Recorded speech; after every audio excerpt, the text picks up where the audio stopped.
ನಮಸ್ತೆ, ನಾನು doctor Jayashree NP, ಸಹಾಯಕ ಪ್ರಾಧ್ಯಾಪಕರು, ರೇಡಿಯೇಷನ್ ಆಂಕಾಲಜಿ ವಿಭಾಗ, ಕಸ್ತೂರ್ಬಾ ಮೆಡಿಕಲ್ ಕಾಲೇಜ್, ಮಣಿಪಾಲಿಂದ ಇಂದು ನಿಮ್ಮೊಂದಿಗೆ ರೇಡಿಯೇಷನ್ ಚಿಕಿತ್ಸೆ ಬಗ್ಗೆ ಮಾತನಾಡಲು ಬಂದಿದ್ದೇನೆ.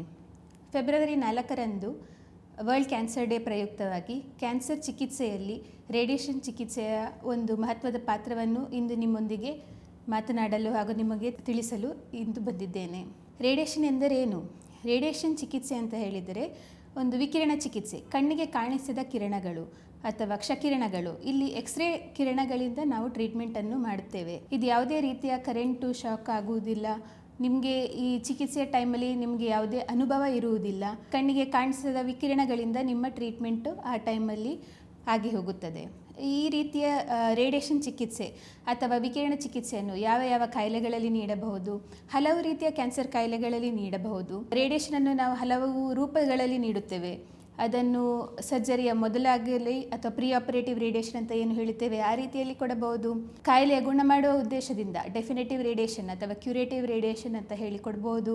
ಅಥವಾ ಸರ್ಜರಿ ಆದ ನಂತರ ಕಾಯಿಲೆ ಮತ್ತೆ ಬರುವ ಸಾಧ್ಯತೆಗಳನ್ನು ಕಮ್ಮಿ ಮಾಡುವುದಕ್ಕೋಸ್ಕರ ಪೋಸ್ಟ್ ಆಪರೇಟಿವ್ ರೇಡಿಯೇಷನ್ ಎಂದು ಏನು ಹೇಳುತ್ತೇವೆ ಆ ರೀತಿಯಲ್ಲೂ ಕೂಡ ನೀಡಬಹುದು. ಪ್ರೀ ಆಪರೇಟಿವ್ ರೇಡಿಯೇಷನ್ ಅಥವಾ ಶಸ್ತ್ರಚಿಕಿತ್ಸೆಯ ಮೊದಲಿಗೆ ನೀಡುವಂಥ ರೇಡಿಯೇಷನ್ ನಾವು ಅನ್ನನಾಳದ ಕ್ಯಾನ್ಸರ್ ಕಾಯಿಲೆಯಲ್ಲಿ ಅಥವಾ ರೆಕ್ಟಮ್ ಕ್ಯಾನ್ಸರ್ ಕಾಯಿಲೆಗಳಲ್ಲಿ, ಕೆಲವೊಂದು ಬಾಯಿಗಂಟಲು ಕ್ಯಾನ್ಸರ್ ಕಾಯಿಲೆಗಳಲ್ಲಿ ನೀಡಬಹುದು. ಹಾಗೆ ಕೆಲವು ಸಾರ್ಕೋಮಾದಂತಹ ಕಾಯಿಲೆಗಳಲ್ಲಿ ನೀಡಬಹುದು. ಇದೇ ಕಾಯಿಲೆಗಳಲ್ಲಿ ಆಪರೇಷನ್ ನಂತರ ಅಥವಾ ಸರ್ಜರಿಯ ನಂತರ ನಮಗೆ ಕಾಯಿಲೆಯ ಸ್ಟೇಜಿಗೆ ಅನುಗುಣವಾಗಿ ರೇಡಿಯೇಷನ್ ಅಗತ್ಯವಿದೆ ಎಂದು ಎನಿಸಿದರೆ ಆವಾಗ ಕೂಡ ಆಪರೇಷನ್ ನಂತರದಲ್ಲಿ ಬಾಯಿಗಂಟಲು ಕಾಯಿಲೆಗಳಲ್ಲಿ ಅಥವಾ ಮೆದುಳಿನ ಕೆಲವು ಕಾಯಿಲೆಗಳಲ್ಲಿ, ಗರ್ಭಕೋಶದ ಎಂಡೋಮೆಟ್ರಿಯಲ್ ಕ್ಯಾನ್ಸರ್ ಎಂದು ಏನು ಹೇಳ್ತೇವೆ ಅಂಥ ಕಾಯಿಲೆಗಳಲ್ಲಿ, ಬ್ರೆಸ್ಟ್ ಕ್ಯಾನ್ಸರ್ಗಳಲ್ಲಿ ಆಪರೇಷನ್ ನಂತರ ಕಾಯಿಲೆ ಬರುವ ಸಾಧ್ಯತೆಗಳನ್ನು ಕಮ್ಮಿ ಮಾಡುವುದಕ್ಕೋಸ್ಕರ ಕೂಡ ರೇಡಿಯೇಷನ್ ಚಿಕಿತ್ಸೆಯನ್ನು ನೀಡುತ್ತೇವೆ. ಸೊ ಇಲ್ಲಿ ನಾವು ಕಾಯಿಲೆ ಮುಂದಕ್ಕೆ ವಾಪಸ್ ಬರುವ ಸಾಧ್ಯತೆಗಳನ್ನು ಆದಷ್ಟು ಕಮ್ಮಿ ಮಾಡಲು ರೇಡಿಯೇಷನ್ನಿಂದ ಅಥವಾ ವಿಕಿರಣಗಳಿಂದ ಕ್ಯಾನ್ಸರ್ ಕಣಗಳಿಗೆ ಚಿಕಿತ್ಸೆಯನ್ನು ನೀಡುತ್ತೇವೆ.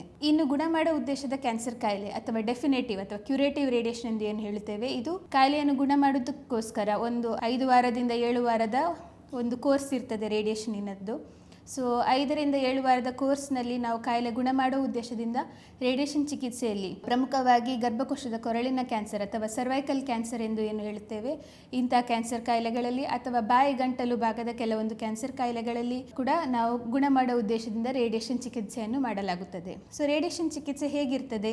ನಾನು ಹೇಳಿದ ಹಾಗೆ ರೇಡಿಯೇಷನ್ ಚಿಕಿತ್ಸೆ ಟೈಮಲ್ಲಿ ನಿಮಗೆ ಯಾವುದೇ ಅನುಭವ ಇರುವುದಿಲ್ಲ. ಅಲ್ಲಿ ನೀವು ಹೋಗಿ ನಿಮ್ಮ ಟ್ರೀಟ್ಮೆಂಟ್ ಪೊಸಿಷನ್ ಮಲಗಿಕೊಂಡು ಮೆಷಿನ್ ಒಳಗಡೆ ಮಲ್ಕೊಳ್ಳಿಕ್ಕಿರ್ತದೆ, ಮೆಷಿನ್ ನಿಮ್ಮ ಸುತ್ತ ತಿರುಗ್ತದೆ, ಹಾಗೆ ಟ್ರೀಟ್ಮೆಂಟ್ ಆಗುತ್ತದೆ. 10 ರಿಂದ 20 ನಿಮಿಷದ ಒಳಗೆ ಟ್ರೀಟ್ಮೆಂಟ್ ಡ್ಯೂರೇಷನ್ ಇರ್ತದೆ. ಹಾಗೂ OPD ಬೇಸಿಸ್ನಲ್ಲಿ ಚಿಕಿತ್ಸೆ ಇರ್ತದೆ. ನೀವು ಅದಕ್ಕೋಸ್ಕರ ಅಡ್ಮಿಷನ್ ಬೇಕಾಗುವುದಿಲ್ಲ. ನಿಮ್ಮ ದಿನನಿತ್ಯದ ಚಟುವಟಿಕೆಗಳಿಗೆ ಹೆಚ್ಚಿನ ಅಡ್ಡಿ ಬರುವುದಿಲ್ಲ. ಈ ಥರ ಇರುವಾಗ ರೇಡಿಯೇಷನ್ ಟೈಮಲ್ಲಿ ನಿಮ್ಮ ರೇಡಿಯೇಷನ್ ಚಿಕಿತ್ಸೆಗೆ ನೀವು ದಿನಾಲೂ ಬರುವುದರಿಂದ ಟ್ರೀಟ್ಮೆಂಟಿನ ಕೋರ್ಸ್ ಸಾಧಾರಣ 5 ರಿಂದ 5, 6 ಅಥವಾ 7 ವಾರದ ಚಿಕಿತ್ಸೆಗಳಿರೋದ್ರಿಂದ ಕೆಲವೊಂದು ಚಿಕಿತ್ಸೆಗಳಲ್ಲಿ 1 ವಾರದ ಕೋರ್ಸ್ ಕೂಡ ಟ್ರೀಟ್ಮೆಂಟ್ ಇರಬಹುದು.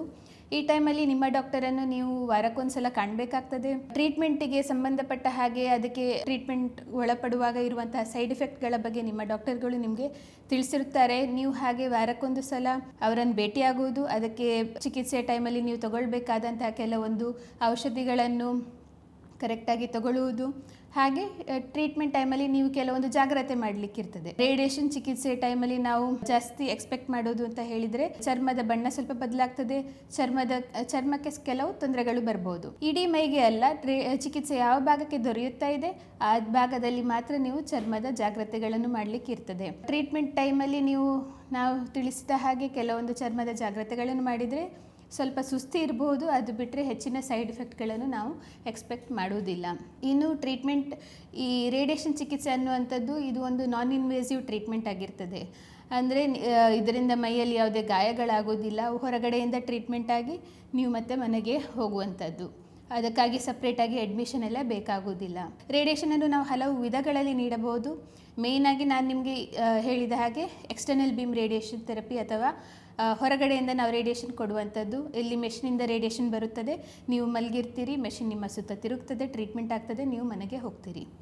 ಇನ್ನೊಂದು ವಿಧದ ಚಿಕಿತ್ಸೆ ಎಂದು ಹೇಳಿದರೆ ಬ್ರಾಕಿಥೆರಪಿ ಅನ್ನುವಂಥದ್ದು.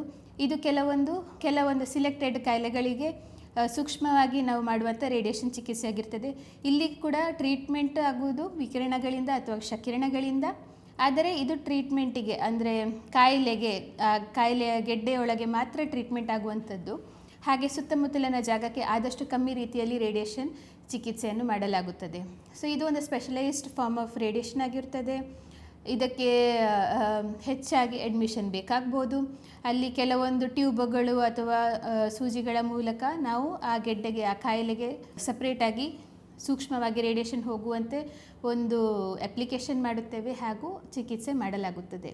ಅದು ಕೂಡ ಟ್ರೀಟ್ಮೆಂಟಿನ ಒಂದು ವಿಧವಾಗಿದೆ. ಇದು ಅಲ್ಲದೆ ಇನ್ನು ಕೆಲವು ಹೈ ಎಂಡ್ ರೇಡಿಯೇಷನ್ ಅಥವಾ ಇನ್ನು ಸೂಕ್ಷ್ಮ ಥರದ ರೇಡಿಯೇಷನ್ ಎಂದು ಏನು ಹೇಳ್ತೇವೆ, SBRT ಅಥವಾ ಸೂಕ್ಷ್ಮ ಥರದ ರೇಡಿಯೇಷನ್ ಇರ್ತದೆ. ಕೆಲವೊಂದು ಹರಡಿರುವಂಥ ಕಾಯಿಲೆಗಳಿಗೆ ಕೂಡ ನಾವು ಈ ರೀತಿಯಲ್ಲಿ ಹೈ ಎಂಡ್ ರೇಡಿಯೇಷನ್ ಚಿಕಿತ್ಸೆಯಲ್ಲೂ ಮಾಡಬಹುದು. ಸೂಕ್ಷ್ಮವಾಗಿ ನಾವು ಪೇಷಂಟನ್ನು ಸಿಲೆಕ್ಟ್ ಮಾಡಿ ಅಂತಹ ಕಾಯಿಲೆಗಳಿಗೆ ಹೈ ಎಂಡ್ ರೇಡಿಯೇಷನ್ ಚಿಕಿತ್ಸೆ ಕೂಡ ಮಾಡಲಾಗುತ್ತದೆ. ಇವು ನಾವು ರೇಡಿಯೇಷನ್ನ ಹಲವು ಯಾವ್ಯಾವ ರೀತಿಯಲ್ಲಿ ಕೊಡ್ಬೋದು ಅಂತ ಹೇಳಿದೆ, ಹಾಗೂ ಹಲವು ವಿಧದ ರೇಡಿಯೇಷನ್ ಚಿಕಿತ್ಸೆಗಳ ಬಗ್ಗೆ ಕೂಡ ನಾನು ನಿಮಗೆ ಇಂದು ತಿಳಿಸಿದ್ದೇನೆ. ಮುಖ್ಯವಾಗಿ ನೀವು ರೇಡಿಯೇಷನ್ ಟೈಮಲ್ಲಿ ನಿಮ್ಮ ಫಿಸಿಷಿಯನ್ ಅಥವಾ ನಿಮ್ಮ ಡಾಕ್ಟರ್ ನಿಮಗೆ ಹೇಳಿರುವಂಥ ಪ್ರಿಕಾಷನ್ಸ್ಗಳನ್ನು ಅಥವಾ ಜಾಗರೂಕತೆಗಳನ್ನು ಮಾಡುವುದು, ಮೆಡಿಸಿನ್ಸನ್ನು ಟೈಮಿಗೆ ತಗೊಳ್ಳೋದು, ವಾರಕ್ಕೆ ಒಂದು ಸಲ ಅಥವಾ ನಿಮ್ಮ ಫಿಸಿಷಿಯನ್ ನಿಮಗೆ ತಿಳಿಸಿದ ಟೈಮಿಗೆ ಅವರನ್ನು ಭೇಟಿಯಾಗುವುದು, ಹಾಗೆ ದಿನನಿತ್ಯ ಟ್ರೀಟ್ಮೆಂಟಿಗೆ ತಕ್ಕವಾಗಿ ಬರುವುದು ಮತ್ತು ಪೌಷ್ಟಿಕಾಂಶ ಉಳ್ಳ ಆಹಾರವನ್ನು ತಗೊಳ್ಳೋದು. ಇದು ನಿಮ್ಮ ಟ್ರೀಟ್ಮೆಂಟ್ ನಿಮಗೆ ಆದಷ್ಟು ಸುಲಭ ರೀತಿಯಲ್ಲಿ ಆದಷ್ಟು ಸ್ಮೂತಾಗಿ ಕಂಪ್ಲೀಟ್ ಮಾಡಲಿಕ್ಕೆ ಸಹಾಯವಾಗುತ್ತದೆ. ಟ್ರೀಟ್ಮೆಂಟ್ ಉದ್ದವಾಗಿರೋದ್ರಿಂದ 4ರಿಂದ 6 ವಾರ ಟ್ರೀಟ್ಮೆಂಟ್ ಇರುವಾಗ ನಿಮ್ಮ ಪೌಷ್ಟಿಕಾಂಶ ಉಳ್ಳ ಆಹಾರ, ನಿಮ್ಮ ಸಪೋರ್ಟಿವ್ ಕೇರ್ ಕೂಡ ನಿಮಗೆ ಈ ಟೈಮಲ್ಲಿ ತುಂಬ ಸಹಾಯವಾಗುತ್ತದೆ.